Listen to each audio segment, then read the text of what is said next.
ವೀಕ್ಷಕರೇ, ಮತ್ತೊಂದು ವೇಳೆಗೆ ಎಲ್ಲರಿಗೂ ಆತ್ಮೀಯ ಸ್ವಾಗತ. ಜಿ ಕನ್ನಡದಲ್ಲಿ ನಂಬರ್ 1 ಧಾರಾವಾಹಿ ಆಗಿ ಹೊರಹೊಮ್ಮುತ್ತಿರುವ ಕಣ್ಣ ಧಾರಾವಾಹಿ ಹಾಗೆ ಕರ್ನಾಟಕದ ನಂಬರ್ 1 ಸೀರಿಯಲ್ ಎಂದು ಹೆಸರು ಗುಡಿಸಿಕೊಂಡಿದೆ ಅಂತಾನೆ ಹೇಳ್ಬೋದು. ಹಾಗೆ ಎಲ್ಲರೂ ತುಂಬಾ ಕಾತುರದಿಂದ ಕಾಯುತ್ತಿದ್ದ ವಿಷಯ ಏನಂದ್ರೆ ಕಣ್ಣನ ಜೋಡಿ ಯಾರಾಗ್ತಾರೆ, ಕಣ್ಣ ಯಾರನ್ನ ಮದುವೆ ಆಗ್ತಾರೆ ಅಂತ ತುಂಬಾ ಜನ ಕಾತುರದಿಂದ ಕಾಯ್ತಿದ್ದಾರೆ. ಹಾಗೆ ನಿತ್ಯನ ಅಥವಾ ನಿಧಿನ ಯಾರನ್ನ ಮದುವೆ ಆಗ್ತಾರೆ ಕಣ್ಣ ಅಂತ ಹೇಳ್ಬಿಟ್ಟು ಎಲ್ಲರೂ ಕಾತುರದಿಂದ ಕಾಯ್ತಿದ್ದಾರೆ ಅಂತಾನೆ ಹೇಳ್ಬೋದು. ಅದಕ್ಕೆ ಇವಾಗ ನಮೃತ ಗೌಡ ಅವರು ತೆರೆ ಎಳೆದಿದ್ದಾರೆ ಅಂತಾನೆ ಹೇಳ್ಬೋದು, ಕಣ್ಣನ ಯಾರು ಮದುವೆ ಆಗ್ತಾರೆ ಅಂತ. ಹಾಗಾದ್ರೆ ಅವ್ರು ಏನ್ ಹೇಳಿದ್ದಾರೆ, ಕಣ್ಣನ ಯಾರು ಮದುವೆ ಆಗ್ತಾರೆ ಅಂತ ಈ ವಿಡಿಯೋದಲ್ಲಿ ತಿಳಿಸ್ಕೊಡ್ತೀನಿ. ಹಾಗೆ ಇದೇ ಮೊದಲ ಬಾರಿಗೆ ನಮ್ಮ ಚಾನೆಲ್ ನ ನೋಡ್ತಾ ಇದ್ರೆ ಪ್ಲೀಸ್ ಸಬ್ಸ್ಕ್ರೈಬ್ ಮಾಡಿ, ಹಾಗೆ ಪಕ್ಕದಲ್ಲಿರುವ ಬೆಲ್ ಐಕನ್ ಒತ್ತಿ, ಹಾಗೆ ವಿಡಿಯೋ ಇಷ್ಟವಾದಲ್ಲಿ ಒಂದು ಲೈಕ್ ಕೊಡಿ.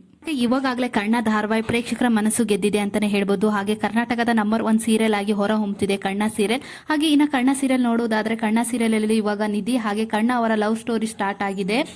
ಕೆಲ ಅಭಿಮಾನಿಗಳು ನಿತ್ಯಗೆ ಸ್ಕ್ರೀನ್ ಫೇಸ್ ಕೊಡ್ತಾ ಇಲ್ಲ, ಬರೀ ನಿಧಿ ಅವರಿಗೆ ತೋರಿಸ್ತಾ ಇದ್ದಾರೆ ಅಂತ ಹೇಳ್ಬಿಟ್ಟು ಹೇಳ್ತಾ ಇದ್ದಾರೆ. ಹಾಗೆ ನಮೃತ ಗೌಡ ಅವರ ಫ್ಯಾನ್ಸ್ ಎಲ್ಲ ನಮೃತ ಗೌಡ ಅವರಿಗೆ ಕಮೆಂಟ್ ಮಾಡ್ತಿದ್ದಾರೆ, ಸೀರಿಯಲ್ ಬಿಟ್ಬಿಟ್ಟು ನಿಮಗೆ ಸ್ಕ್ರೀನ್ ಫೇಸೇ ಕೊಡ್ತಾ ಇಲ್ಲ, ಬರೀ ನಿಧಿ ಅವರಿಗೆ ತೋರಿಸ್ತಾ ಇದ್ದಾರೆ, ನೀವು ಯಾಕೆ ಒಪ್ಕೊಂಡ್ರಿ ಅಂತ ಹೇಳ್ಬಿಟ್ಟು.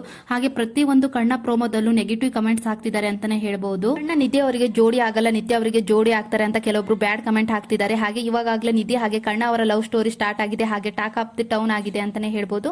ಆದ್ರೆ ಇವಾಗ ಕಣ್ಣ ಅವರ ಜೋಡಿ ಯಾರಾಗ್ತಾರೆ ಅಂತ ನಿತ್ಯ ಅವರು ಕ್ಲಾರಿಟಿ ಕೊಟ್ಟಿದ್ದಾರೆ. ಅಂದ್ರೆ ನಮೃತ ಗೌಡ ಅವರು ಇನ್ಸ್ಟಾಗ್ರಾಮ್ ಸ್ಟೋರಿಯಲ್ಲಿ ಆಸ್ಮಿ ಕ್ವಶನ್ ಅಂತ ಹೇಳ್ಬಿಟ್ಟು ಹಾಕಿದ್ರು. ಅವಾಗ ಅವ್ರ ಅಭಿಮಾನಿ ಒಬ್ರು ಈ ತರ ಪ್ರಶ್ನೆ ಕೇಳಿದ್ದಾರೆ, when will you get more screen face in Karna ಅಂತ ಹೇಳ್ಬಿಟ್ಟು ಅಳೋ ಎಮೋಜಿ ಹಾಕಿದ್ದಾರೆ. ಹಾಗೆ I started watching it only because of you ಅಂತ ಹೇಳ್ಬಿಟ್ಟು ಹೇಳಿದ್ದಾರೆ. ಧಾರಾವಾಹಿಯಲ್ಲಿ ನಿಮ್ಮ ಪಾತ್ರಕ್ಕೆ ಇನ್ನಷ್ಟು ಸ್ಕ್ರೀನ್ ಫೇಸ್ ಯಾವಾಗ ಸಿಗುತ್ತೆ, ನಿಜವಾಗ್ಲೂ ಹೇಳ್ಬೇಕಂದ್ರೆ ನಾನು ಈ ಧಾರಾವಾಹಿನ ನೋಡಲು ಆರಂಭಿಸಿದ್ದೆ ನಿಮ್ಮ ಕಾರಣದಿಂದ ಮಾತ್ರ ಅಂತ ಹೇಳ್ಬಿಟ್ಟು ಅವರ ಅಭಿಮಾನಿ ಹೇಳಿದ್ದಾರೆ. ನಮೃತ ಗೌಡ ಅವರು ರಿಪ್ಲೈ ಮಾಡಿದ್ದಾರೆ, ಏನಪ್ಪಾ ಅಂದ್ರೆ ಸ್ಕ್ರೀನ್ ಫೇಸ್ ಮತ್ತೆ ನಿತ್ಯ ಅವರ ಪಾತ್ರ ಕಣಗಾಣಿಸಲಾಗಿದೆ ಎಂದು ಚಿಂತಿಸುತ್ತಿರುವ ಎಲ್ಲರೂ ಸ್ವಲ್ಪ ಸಹನೆಯಿಂದ ಇರಿ. ಚಾನೆಲ್ ಮತ್ತು ತಂಡ ತಮ್ಮ ಕಥಾ ಸರಣಿಯಲ್ಲಿ ಕೆಲಸ ಮಾಡುತ್ತಿದ್ದಾರೆ. ಈ ಪಾತ್ರವೇ ಪ್ರಾಜೆಕ್ಟಿನ ಮುಖ್ಯ ಚಲನ ಶಕ್ತಿ ಎಂದು ನಾನು ಭರವಸೆ ನೀಡುತ್ತಿದ್ದೇನೆ, ನಿಮಗೆ ನಿರಾಶೆ ಪಡಿಸುವುದಿಲ್ಲ ಅಂತ ಹೇಳ್ಬಿಟ್ಟು ಅವರು ಹೇಳಿದ್ದಾರೆ. ದಯವಿಟ್ಟು ಆತಂಕ ಪಡುವುದನ್ನ ಇಲ್ಲಿಗೆ ಬಿಡಿ, ಹಾಗೆ ದ್ವೇಷ ಹಂಚುವುದನ್ನ ನಿಲ್ಲಿಸಿ ಅಂತ ಹೇಳ್ಬಿಟ್ಟು ಗೌಡ ಅವರು ಅವರ ಫ್ಯಾನ್ಸ್ಗೆ ಹೇಳಿದ್ದಾರೆ ಅಂತಾನೆ ಹೇಳ್ಬೋದು. ಹಾಗೆ ಇದನ್ನ ನೋಡಿದ ಕೆಲ ಅಭಿಮಾನಿಗಳು ಕಣ್ಣ ನಿತ್ಯ ಅವರ ಮ್ಯಾರೇಜ್ ಲೋಡಿಂಗ್ ವೆರಿ ಸೂನ್ ಅಂತ ಹೇಳ್ಬಿಟ್ಟು ಕಮೆಂಟ್ ಮಾಡುತ್ತಿದ್ದಾರೆ. ಕೆಲವೊಬ್ರು ನಮೃತ ಗೌಡ ಅವರ ಇನ್ಸ್ಟಾ ಸ್ಟೋರಿ ನೋಡ್ಬಿಟ್ಟು ಈ ತರ ಕಮೆಂಟ್ ಮಾಡಿದ್ದಾರೆ, ಅವರಿಗೆ ಕಣ್ಣ ಅಂದ್ಮೇಲೆ ಲವ್ ಸ್ಯಾಕ್ರಿಫೈಸ್ ಆಗ್ಬೇಕಲ್ವಾ, ನಿಧಿನ ಸ್ಯಾಕ್ರಿಫೈಸ್ ಮಾಡಿ ನಿತ್ಯನ ಮದುವೆ ಆದ್ರೆ ಅದ್ರಲ್ಲಿ ಏನ್ ಟ್ವಿಸ್ಟ್ ಇರುತ್ತೆ ಅಂತ ಕೆಲವೊಬ್ರು ಕಮೆಂಟ್ ಮಾಡಿದ್ದಾರೆ ಅಂತಾನೆ ಹೇಳ್ಬೋದು. ಹಾಗೆ ನಿಮ್ಮ ಪ್ರಕಾರ ಕಣ್ಣ ಯಾರನ್ನ ಮದುವೆ ಆಗಬಹುದು ಅಂತ ಕಮೆಂಟ್ ಮಾಡಿ ತಿಳಿಸಿ. ಕಣ್ಣ ಧಾರಾವಾಹಿ ನೋಡುವುದಾದ್ರೆ ಹಿಂದಿಯ ರಾಜ ಬೇಟ ಧಾರಾವಾಹಿ ರಿಮೇಕ್ ಆಗಿದೆ ಅಂತಾನೆ ಹೇಳ್ಬೋದು. ಹಾಗೆ ಹಿಂದಿ ಸೀರಿಯಲ್ ಪ್ರಕಾರ ನೋಡುವುದಾದ್ರೆ ಕಣ್ಣ ನಿತ್ಯ ಅವ್ರನ್ನ ಮದುವೆ ಆಗ್ತಾರೆ, ಆದ್ರೆ ಕನ್ನಡದಲ್ಲಿ ಫುಲ್ ಸ್ಟೋರಿನೇ ಚೇಂಜ್ ಆಗಿದೆ ಅಂತಾನೆ ಹೇಳ್ಬೋದು.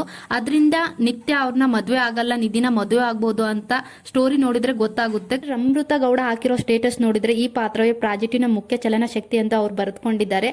ಅದರಿಂದ ಕಣ್ಣ ಅವ್ರನ್ನ ನಿತ್ಯ ಅವರು ಮದುವೆ ಆಗ್ಬಹುದು ಅಂತ ಹೇಳ್ಬೋದು. ಹಾಗೆ ಇದೇ ಟ್ವಿಸ್ಟ್ ಅಂತಾನೆ ಹೇಳ್ಬೋದು ಕಣ್ಣ ಸೀರಿಯಲ್ ಅಲ್ಲಿ. ನಿಮ್ಮ ಪ್ರಕಾರ ಕಣ್ಣ ಅವ್ರನ್ನ ಯಾರು ಮದುವೆ ಆಗಬೇಕು, ನಿಧಿ ಅಥವಾ ನಿತ್ಯನ ಅಂತ ಕಮೆಂಟ್ ಮಾಡಿ ತಿಳಿಸಿ. ಹಾಗೆ ಇದೇ ಮೊದಲ ಬಾರಿಗೆ ನಮ್ಮ ಚಾನೆಲ್ ನೋಡ್ತಾ ಇದ್ರೆ ಪ್ಲೀಸ್ ಸಬ್ಸ್ಕ್ರೈಬ್ ಮಾಡಿ, ಹಾಗೆ ಪಕ್ಕದಲ್ಲಿರುವ ಬೆಲ್ ಐಕನ್ ಒತ್ತಿ, ಹಾಗೆ ವಿಡಿಯೋ ಇಷ್ಟವಾದಲ್ಲಿ ಒಂದು ಲೈಕ್ ಕೊಡಿ.